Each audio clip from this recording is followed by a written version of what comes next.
Welcome to BevCam's production of Conversations with the Candidates. I'm Marshall Handley, your host for this segment. Today we'll be talking to Bryant Ayles, who's a candidate for City Council from Ward 2. Welcome to the show, Bryant. Thank you, Marshall, for having me. Let me ask you the first question. Sure. And this is a big one. Why are you running for office? Well, when you look at the landscape that's before us, we're going to have a new mayor in January. 3 of the 9 council seats will be new at a minimum. 5 of the other 6 are contested, so there's potential for significant turnover on the city leadership this year. And I think we need to get someone with the right skills, the right experience at the table that has a history of making long-term strategic decisions for large organizations, in this case a city, and has the right sets of skills in terms of financial background, understands the laws that govern cities and towns, and has a good sense of what it takes to run a successful city. I think I bring a lot of that to the table. And I think that's what's needed as we take a look into the next decade of our city. There's a lot before us that we need that type of perspective on. Well, with your skills, what do you think are the most pressing issues facing Beverly in the next few years that you would be able to help out with? Sure. Well, I think, as I just alluded to, one of the major issues is that we will have a new administration in January. And that carries with it an entire learning curve. I mean, Wes and Mike are great guys, they're both very capable, but there is some adjusting that goes on with that. And I think if we get the right skills at the table within the council can actually act as a support to that transition. So with my history as a public purchasing official, having audited school systems and understand the financial and governance structures of cities and towns, as well as being a CFO of a fairly large organization, I think I can really lend some perspective to that transition that'll be beneficial. Another issue that's facing the city is our budget. Let's face it, every year we struggle to balance that budget. I'm a taxpayer in this city, and I know that it's difficult. I don't want my taxes to go up, but at the same time we have a quality of life here that makes Beverly, Beverly, right?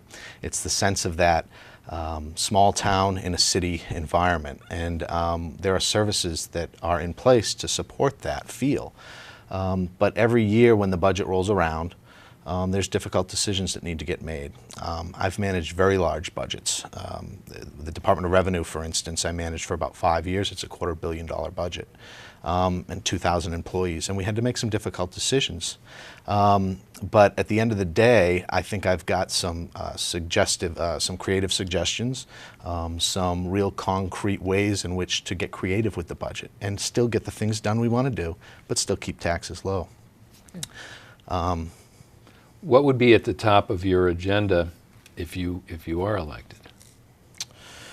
Yeah, well, there's really 2 perspectives to look at that. You know, there's a citywide agenda, but before I go there, let me talk a little bit about Ward 2 and the agenda within Ward 2. I think having been knocking on doors for the last 2 months, soon to be 3 months, it's become quite clear to me that, well, and also through this recent Brimble Ave project, it's become clear that communication needs to be enhanced within our ward.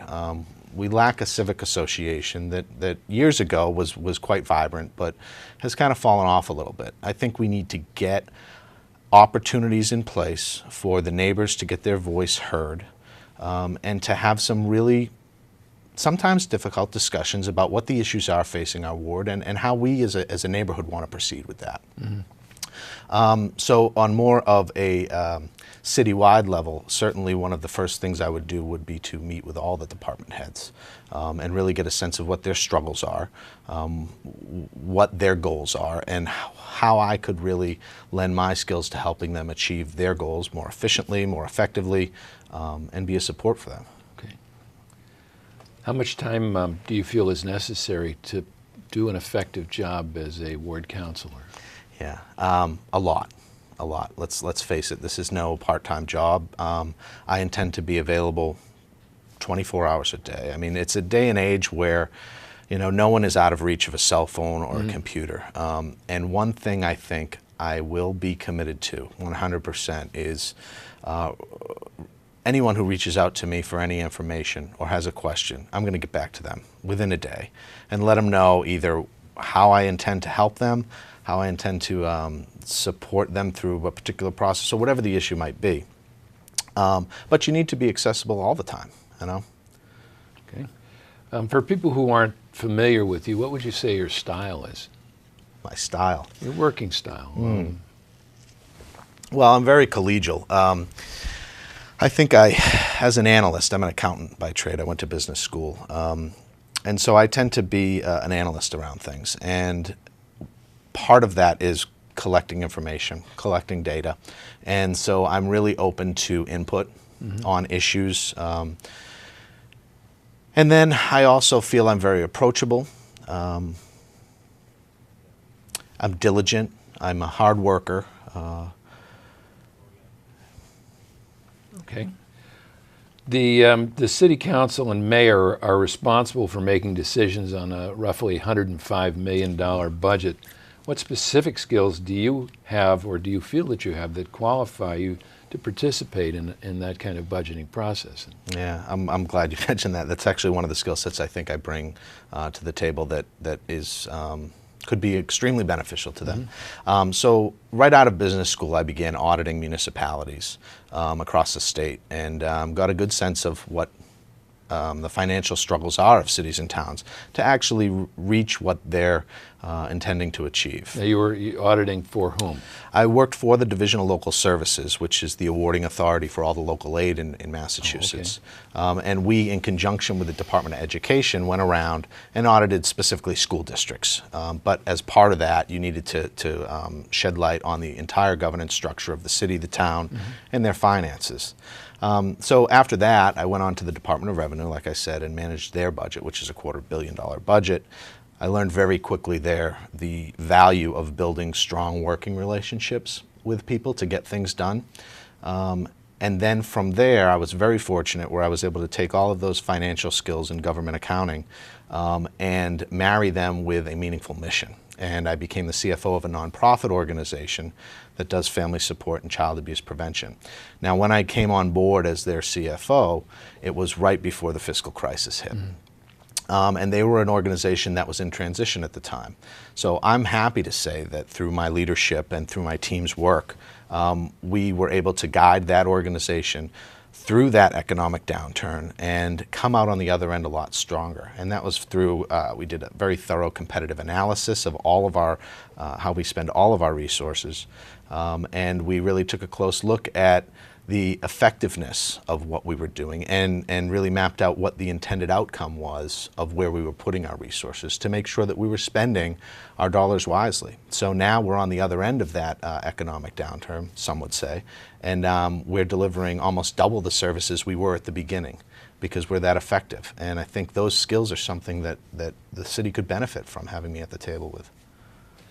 We continually hear the words or the phrase fiscal responsibility from a variety of candidates. Sure. What do those words mean to you? Well, as a taxpayer, I believe it means knowing what you're buying. I believe that every dollar that we're entrusted with as a municipality, it's our responsibility to make sure that we spend it in a transparent way, in an accountable way, and are very clear about what we intend those dollars to achieve, and make sure that at the end of the day we're actually achieving what we intend them to achieve. What are the most critical factors in balancing a municipal budget? Where are the leverage points? What wiggle room do you have? Yeah, well, as many people know, there's a certain amount of the budget that is non-discretionary. You know, there are certain obligations that are basically off the table. So when you talk about a $105 million budget, not all of that's available for discretionary spending. There is some opportunity, I think, with some of the capital projects falling off a little bit, that we can begin to reallocate some resources to some much-needed infrastructure support. Our roads and sidewalks in the mayor's last proposal of the budget quoted a $25 million backlog. That's quite significant, considering within that budget there was only $800,000 allocated to roads repair, which is about half of what's required to keep at the same level. So we really need to begin to redirect some of those resources in that manner. So as the capital items begin to taper off, I'd really like to advocate for some of those resources to be really be reallocated to those areas that are needed. The other piece to that, though, is, as the mayor will say, or you'll hear other members of the city council talk about new revenue, right? And that really speaks to some of the development opportunities, or as I like to think, revitalization opportunities particularly within Ward 2, a lot of them. But we're also talking about the Brimble Ave area as well. So there's two ways that revitalization and development, I think, can generate revenue. One is actually building buildings or building facilities which increase property value, and that money can then come into the city to use. But there's another way which doesn't get talked about as much, and that goes back to my need for investing in the infrastructure, because if you create a robust infrastructure in the downtown area, and that's revitalized roads, police departments, fire departments, all able to really handle an influx, you're able to generate tourism, you're able to generate demand for business, which ultimately increases property values of commercial properties as well, which will put money into the coffers. So I think smart investment is as important as new development, frankly. What do you see as the top 2 or 3 budget issues facing the city in the next 2 years? 2 or 3 top budget issues. Well, I think we talked on one particularly, is the roads and sidewalks. I mean, I've got some constituents in my neighborhood that live in between Cabot and Rantoul, and they're actually unable to get down to Dane Street Beach with a walker or with a scooter without riding down these pothole-filled streets. I take my kids out for bike rides regularly. I've got 3 children, and we're always going through the neighborhood, and they can't ride on the sidewalks. So that's a serious consideration. The other piece is, we're moving ahead with this middle school project, and we're going to need to allocate resources there. We're already down that road, and don't get me wrong, I agree with that road, but it's gonna put some stress on the budget, let's say. Okay. What's your overall view on the need or potential for development in Beverly? Now, you've spoken a little about redevelopment and new development, but could you expand on that a little? Sure. There's incredible potential, particularly within Ward 2, and I think every candidate will talk about this, particularly around the waterfront area. And when you look at the waterfront area as it is now, there's opportunities in little pockets. You've got the Ventron land, there's talk of the restaurant going in on the other side of the bridge, and we've even recently had discussions around the Bass River corridor and how that industrialized zoning area could be revitalized. So when you look at that whole swath of waterfront, there's incredible potential to really look at how do you properly blend the existing working waterfront with some commerce, whether that's retail, whether that's restaurants, yet to be determined, in a way that doesn't take away from the neighborhoods, and that the infrastructure that's there can handle. I went down to Harborfest not too long ago, and there were about 350 people there when I went down, and I couldn't get down. It was such a gridlock. So I think there's a tendency when we talk about development to look at it in these little pockets of the Ventron land or the Black Cow land or the restaurant. And there's a failure sometimes to look at the overall picture. What I want to do is take a step back and say, what do we want this entire area to look like? And how do we build an infrastructure that can support that? And then you move forward towards that. I've done a lot of long-term visioning exercises at my current job and business plan implementation to get to those long-term visions that I think we need to do more as a city. And that also means not the city council sitting around a table and figuring this out. That means all of our constituents, all of our citizens having a voice at the table here, because it's all of our city. I often say that this council seat that I'm running for would not be my council seat. It would not be my opponent Estelle's council seat, and it's not Wes's council seat. It's the people's council seat, and you really need to be the voice of the people. What are the issues in your mind that need to be considered when evaluating a development project or development in general? There are many. I think the surrounding infrastructure, which I just mentioned, is important.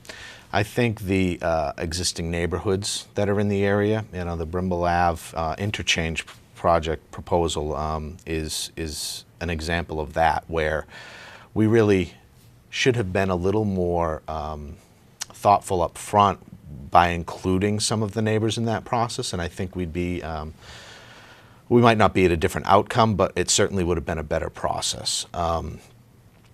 So those are considerations. You also have, depending upon the development type, it can change the stressors that are put on the infrastructure. And what I mean by that is when you have large residential developments going in, there's consideration that needs to be made towards the schools, again, the police, right, the fire department, and depending upon the area that it's going in, whether you're making the population more dense or you're pulling it out a little bit, that has an effect on the culture of the area and the supports that are needed. I think when we do development here, it would be prudent for us to almost siphon off a portion of that added revenue and place it back into the communities where the development are to really get them on track and get them right. How about tourism? Do you view any real tourist opportunities in Beverly? Is there any way to get Beverly on the same level as Salem, Gloucester, Newburyport? Yeah, I've actually been asked that question a little bit, and I think when you look at those three communities, they've got a very vibrant waterfront. And I think that's part of what draws tourists in. You go out to the western part of the state, which I do often. Some of them have never even been to the beach, the people out there. So if you have easy access and public access to the waterfront that provides an atmosphere that's fun and inviting, yes, you're going to generate some tourism, guarantee. The trick we have here in Beverly, I think, and this Beverly Main Streets will tell you the same thing, is that how do we connect our downtown, particularly the Cabot Street area, to the waterfront in a more fluent way? And if we can get that right, then I think we're on to something. Okay. What are your thoughts on the following development projects and issues? Route 128, Brimble Avenue. What do you see as the pros and cons here? Well, let me start with a pro as I see it. Is this was what was before the council was really part of phase one of a two-phase project, right? And the ultimate goal there being access to Dunham Road. Right. I think if we are able to get that access to Dunham Road, that's a big win for the city. It'll have direct access on and off of 128, so the cars traveling to that particular office park area will not be running through Beverly streets, other than, of course, they're going to be going to lunch and things of that nature, but for the most part, it's a direct access project. I think that would generate incredible revenue for the city and allow us to maintain that quality of life that we're so used to here. The downside to that project, as with any project, there's pros and cons, is, of course, how it affects the neighborhood. Now, the Dunham Road parcel that's going to be developed, as I understand it, will actually cut Dunham Road so that the residents currently accessing their properties through the Dunham Road site will essentially have a neighborhood that's isolated from the rest of the Dunham Road development. Whether or not it gets planned out that way, I think, is yet to be determined, but I have seen some suggestions of that. Where it gets a little tricky is the interchange that's part of this project, right? And you never want to see increased traffic like you see on Route 1. I really applaud Councilors Houseman and Martin for their work in trying to, particularly Martin with trying to garner a community involvement of this process, but particularly highlighting the need to assess the traffic as it gets towards the end of Brimble Ave and into 1A, and really looking at that as a direct influence on how the traffic's going to flow on Brimble Ave. Personally, if I lived on Brimble Ave, I'd probably be vocal against it myself. I've got 3 young kids. The more traffic that's down that area, you never want to see that. But as a city, I think there are concessions we need to make from time to time for the betterment of the city. And I think, unfortunately, that this is one of those areas that it's not ideal, but unnecessary. How about the former McKay School? Any ideas as to what we ought to do with that? You know, you're asking someone who, I grew up in Beverly, and I went to the Beverly schools, and I didn't go to McKay, I went to Cove, but I did take part in, Beverly's got this early education enrichment program, and that was at the McKay at the time, so I know the McKay intimately. And then when I was in high school, some of my earliest community involvement was going 1 day a week to the McKay School to help as almost as a teacher's aide for the kindergarten classes there. And I loved it there. You know, it's an ailing building. It's riddled with asbestos, as I understand, as most buildings were in that era. So any type of cleanup that would need to take place would be significant. It would be a significant cost to the city.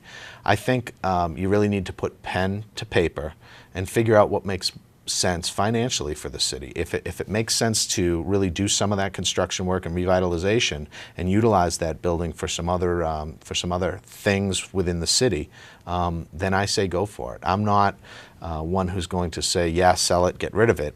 I want to see on a piece of paper what makes sense. Okay.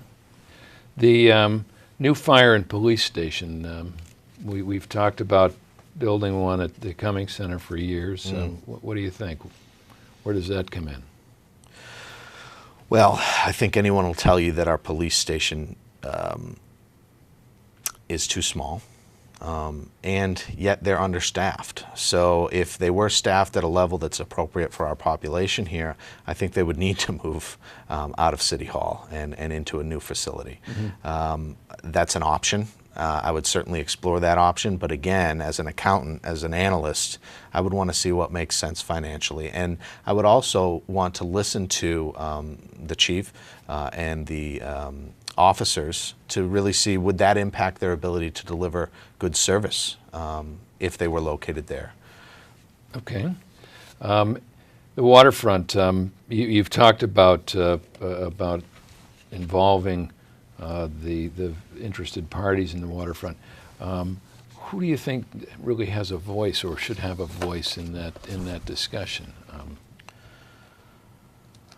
Well, it's a Beverly resource. You know, there's privately owned parcels, and the city owns a parcel.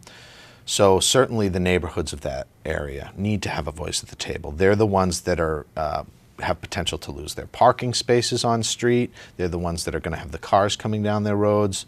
They're the ones that are going to benefit most directly from some restaurants or some small commerce there that they could take advantage of because they live very close. So certainly their voice needs to be at the table. Additionally, any of the abutters, they need to have a voice at the table. You know, I've spoken with many people up on Goat Hill through this process. Great bunch of people, by the way. I really like it up there. And you know, there's been some talk around the Ventron property. And you know, do they want all those condos there? I mean, in an ideal world, probably not. But I think the alternative of leaving the land the way it is not what anyone wants up there. Okay. So they certainly need a voice at the table as well. And frankly, it's a resource for the entire city. So I'd like to see some public meetings about it and really pull out what people want to see down there. That's fair. But we can't lose sight of, Marshall, the fact that these opportunities are in neighborhoods, and they're the ones that'll be most affected. How about the school system, Mo? Do you have any thoughts as to what the challenges are that are facing our school system? Yeah. Well, having been an auditor and reviewing some school systems, I think there's no reason why Beverly can't have one of the top school systems in the state. You know, we're certainly on the right track with revitalizing all the buildings. They need a cutting edge, the students and the teachers need cutting edge technology and facilities to be able to deliver effective teaching. The other piece to that, though, is that I really view education more than just good schools and you know, well compensated and effective teachers. I view education as a communal priority that we really need to elevate. And when I say that, I mean, that might just be jargon for some people, but what I mean by that is that everything we do here really plays a factor in a parent's ability to raise their children. So when I talk about a communal priority, I'm talking about the beaches, I'm talking about the parks, I'm talking about good library opportunities and programs, a safe environment for families to rear their children. Because let's face it, the bulk of a child's brain develops, 90% of the architecture develops 0 to 3. Mm-hmm. And if we can provide the supports early on to parents and get those kids on target, they arrive at school ready to learn, their health outcomes are there, and the academic attainment is that much higher. Okay. Your ward, are there any unique or special issues facing the ward that you think are significantly different from other wards? And if there are, how would you approach those issues? Well, I think we've talked about most of them here. Okay. You know, all those development opportunities or areas that we're discussing, and I'm sure many of the candidates that have come on this show have discussed, those are in our neighborhood. Mm-hmm. You know, and I know I talk about it being a Beverly resource and a Beverly opportunity, but at the end of the day, we're the ones that need to drive through it every day, right, to get to our house. Mm-hmm. And I think those are pretty significant, and those aren't necessarily in other wards throughout the city. Okay, so you think your voice should be louder and? Yeah, well, I don't know that it needs to be louder, but I think what an effective council member will do is to have their voice heard. Okay. And you do that through building good working relationships and not being the strong head that's going to drive home points, but someone who's going to work with other council members to help advocate for why you feel a certain way around an issue. Okay. We're almost out of time, but I've got one last question for you.